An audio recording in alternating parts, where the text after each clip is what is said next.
Hello everyone, my name is Lachlan and I'm joined here by Nigel. Hello. Hey. We're here to talk about the issue of life after sport and how athletes are managing the transition from professional sporting careers into their life after sport. So the first question I'd like to ask you, Nigel, is what are your opinions in regards to major codes and how do they prepare athletes for the real world once their professional sporting careers are over? So there's obviously plenty of major sporting codes. So you got AFL, cricket, NRL, tennis. They've all got different programs that player associations that support their athletes along the way. They usually get them involved in a degree or encourage them to start up their own business or something along those lines to really make sure that they're prepared to not just be looking for work like the average person after they finish their careers.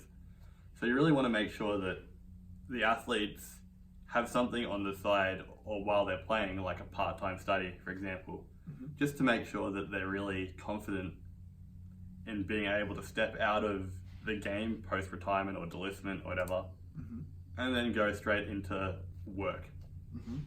And following on from, yes, I believe they should be managing their real world scenarios in the face of like what they should be doing once their sporting career is over, because anything could happen while they're playing, such as injury or major coaching changes, organisational structure, etc. So it definitely is beneficial for them to have a good backup plan for them, because sport is such a big privilege to be part of, especially when you're playing, and if it all just comes to an end in a click of a finger, then we've they need seen to be plenty prepared of for it. situations where players have gone on to success. They've started businesses, they've got employment, maybe the media or something like that. But there's also cases where players aren't so prepared for life after football, and they end up, in jail or doing drugs or some kind of trouble, legal wise. And it's obviously quite sad to see. So you want to make sure, especially in this day and age with so many opportunities available, that they are supported and there are plenty of opportunities for them to succeed. 100%.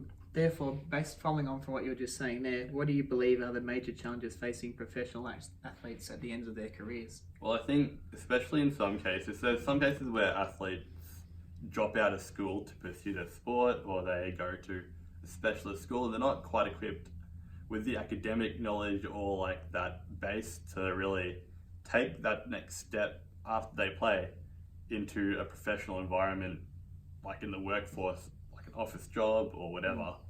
They're just not quite prepared for that. For example, Jack Higgins, AFL player, he dropped out of high school and didn't do year 12. So he did that to pursue footy and get a head start in his footy career.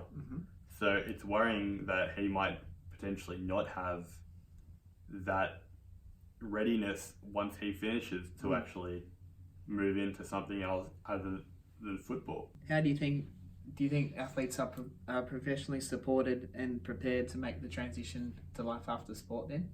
I think they are, because especially in the modern day, you've got so many programs available. There's plenty of universities to study at, like Brandon Ellis, for example. I know we're going back to Richard Players again, but Brandon Ellis has, he's like part owner in a watch company. And that's pretty impressive because he's only 26 and he's been doing that for I think 5-6 years now.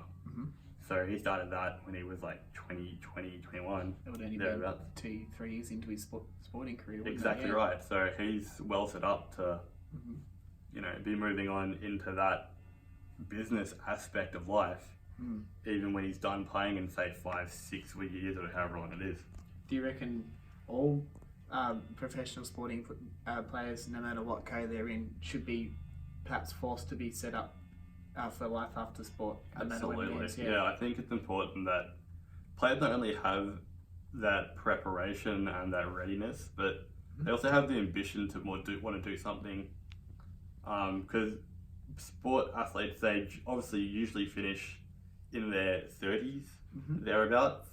Some get delisted, obviously, unfortunately for them, while they're in their 20s still. So that's pretty tough. That means they're out here like us looking for work after having only played for, or not even played maybe at the top level. And at that point, you really want to make sure that, you've got something else to do once your career is over. So whether you retire or get delisted. Do you think sporting clubs or administrators have a responsibility to support athletes to establish their post-playing careers? I think it's partially on the athlete and partially on the club and administration as well. Because the player does have to have that desire to really be more than just a footballer. But clubs are... Have to take that initiative, don't they? Yeah, clubs are their employer, so they've got the players' welfare at heart as well. Like, obviously on field, but then they should have that off field, and I think they do.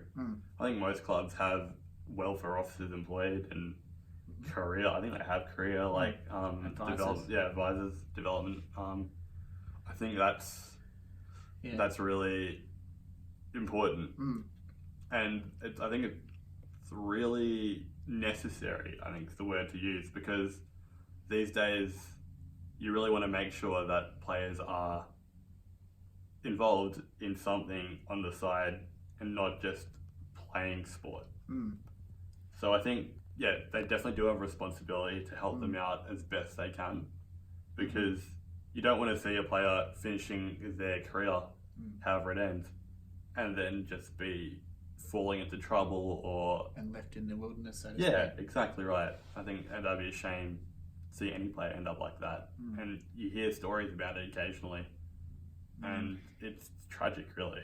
So as part of this show, we interviewed Paul Roos in order to get his views on the topic. Here's what he's had to say. Must go quickly now.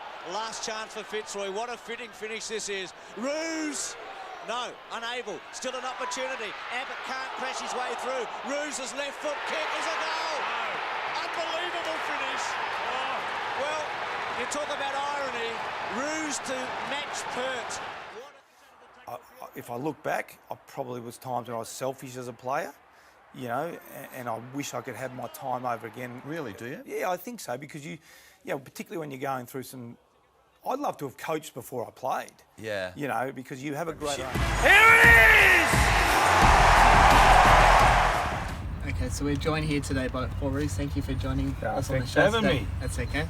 So today we're talking about the topic of life after sport and players transitioning from professional athletic careers into life after sport. The first question I'd like to ask you is, what are your views in regards to the AFL Players Association trying to help its members moving on to life after sport? Yeah, I think it's super important. The era that I played in, we were able to work, so we worked as well. So we were able to gain skills outside the footy. We trained in the afternoon, trained in the morning, so it's very different now. I think a lot of players are studying, which is great. I think a lot of the older players are now sort of connecting to some of the sponsors and networking and getting some life skills. I think they have a day and a half off a week every week, so the ability to get into work, transition. So it's super important, because you go from a real team environment, you go from making a fair bit of money, and then suddenly, if it just stops and you've got nothing to go to, it can be pretty hard. Yeah, that's for sure. Do you think the AFL and or the Players Association are doing enough to help with this transition? Yeah, I think so. I mean, it's always difficult because, they're professional athletes, and if you look at some of the other sports around the world, they probably spend more time at their craft. So it's always a balancing act. I know when I was coaching the Swans, the players sort of had less mandated time off, which allowed us as a club to manage them a bit easier. Now there's a bit of a wrestle going on between the clubs and the PA and the AFL, and trying to work out who's doing what. So I probably prefer the old system where the clubs have total control and the clubs are able to manage their players 24/7, and then they just, they're more invested in their own players, and they're more likely to be able to get a better outcome. Fair enough, 100%. Do you believe that sporting clubs have a responsibility to support athletes in order to establish their post-competition careers? Yeah, they do, absolutely. Particularly when they're coming at 18 years of age. They're coming at 18, coming straight out of high school. So if you don't support the players, and if you play for 3 years or 15 years, and you don't develop any skills during that period, then it's a pretty lonely existence when you walk out of the footy club. So 100%, the clubs need to take responsibility for the players, need to manage them, need to educate them, and need to give them as much opportunity they can to be successful outside of footy. Understood. Should it perhaps be compulsory for athletes to be working on their own careers or transition to life after sport while they're playing, so that could be in the form of study, apprenticeship, traineeship. Like, do you think they perhaps should be compulsory for them to be doing something while they're I playing? think it's sort of semi-compulsory. I mean, most players do something. You know, there's the odd one that slips through the net, but I guess that's part of that sort of debate. Is it the PA that should look after it? Is it the club that should look after it? I think if the club looks after it, they're much better equipped to look after 44 players than the PA looking after 18 clubs by 44 players. But yeah, most players will be doing something, which I think should it be compulsory. Yeah, I think it should be. Yeah. Moving on to yourself personally, and looking back, how prepared were you when you retired from footy and playing? Yeah, I was lucky because I was in the era when we actually worked as well. So up until mid-90s I was working. So from 95 when I went to Sydney for probably that 4 years I was full-time footballer.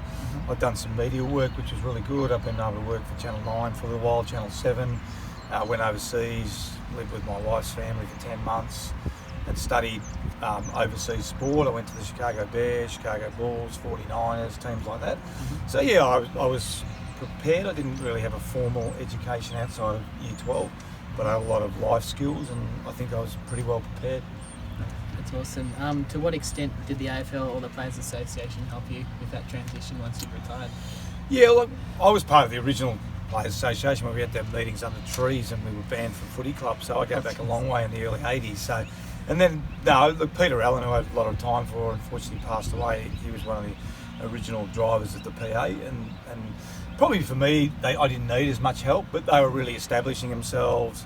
I know John Longmire got involved, and they really developed over the years. So probably that transition while I was becoming full-time and then into coaching, late 90s, early 2000s, when the PA started to become a really functioning organisation and helping the players and putting really good processes in place. How does the current state of the AFL Players Association and cup development programs compared to what they were when you were playing? Yeah, they're fair more advanced. I mean, as a coach, you probably don't get too involved in them. Yeah, because as a coach, you're worried about what the players are doing at the club and you're worrying about what your footy club can do. But I know there's a lot of people who work in the PA, there's a lot of good people in there. Yeah, they're very proactive in what they're trying to do, not only with education, but the mental health space, looking after players. So yeah, I think the Players Association, from the times that I was standing under a tree opposite the Junction Oval with Laurie Serafini and Michael Moncrief and Simon Madden and Peter Allen trying to hide from the club, it's come an enormous way in the last 30 years. That's fair enough. Were there any opportunities provided to you in terms of career development whilst you're in your playing days still? Yeah, well, because we were part-time, it was, again, what you did during the day. So my first job was at the AMP. I then went into sales at a company called Active Leisure, sold sporting goods for a number of years, went on to sell real estate, faxes and photocopiers. So we were able to organically develop our skills. As I said, 1994, I went to Sydney, so 95 season, and that was probably the first time I hadn't. By that stage, I was doing a little bit of media work, so developing the skills more through the connections that I had, not necessarily through the PA. And finally, as a coach, did you take any interest or have concern for the development support of your players off the field and what transitioning into life after sport? Yeah, absolutely. Everything we did, we talked about their training schedule, we talked about what they were doing off the field. We had a really strong player welfare arm at Sydney and at Melbourne. So we just didn't talk about them as players. We talked about them as how we're going to make them better people. What are they doing? What are they studying? I didn't get intimately involved in it, but certainly if there was a player I had to have a word to about the fact that they weren't doing anything, we'd step in as coaches. But yeah, we spent a lot of time talking about the development of our whole players. Well, thank you very much for joining us. I really appreciate it and providing your views. Thanks a lot. Back to you guys. Alright, so back in the studio now. Nigel just had our discussion with Paul Roos on his views in regards to life after the professional sport is over.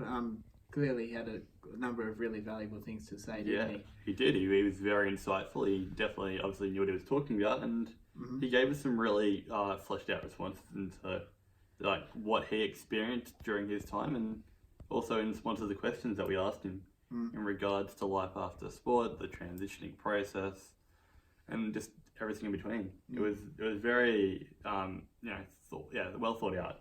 I would say he was very confident in his views that the club's probably doing enough to do Yep. to help athletes with their transition to after sport, and that they probably should be taking a leading Yeah. role with helping to facilitate athletes, given the fact they're coming in at such a young age. Yeah, and he actually did say at one point that he felt that maybe they should go back to the model that the AFLPA had back when he was a player, but back in the 1980s.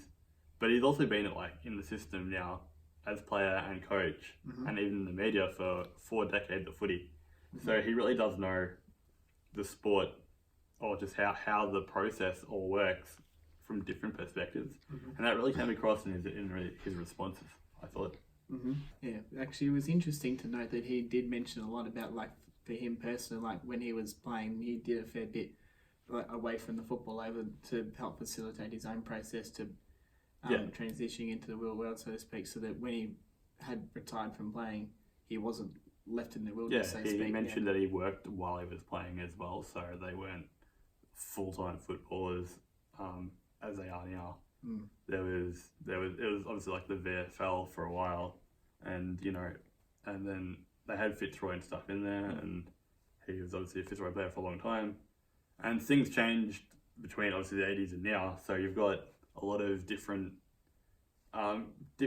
changes throughout the process, and it's been fascinating to see the evolution, I think, and Paul Roos has been a part of that for, like I said, 4 decades now, so he's seen a lot of different things happen, and he was able to really communicate that to us and give us some great insights. Fair enough. Well, that's all we've got time for today, guys. Nigel, thank you for joining me. It's been a really insightful topic. Yeah, it's been a great chat on life after sport and the transition process. Definitely, yeah. Thank you for joining us.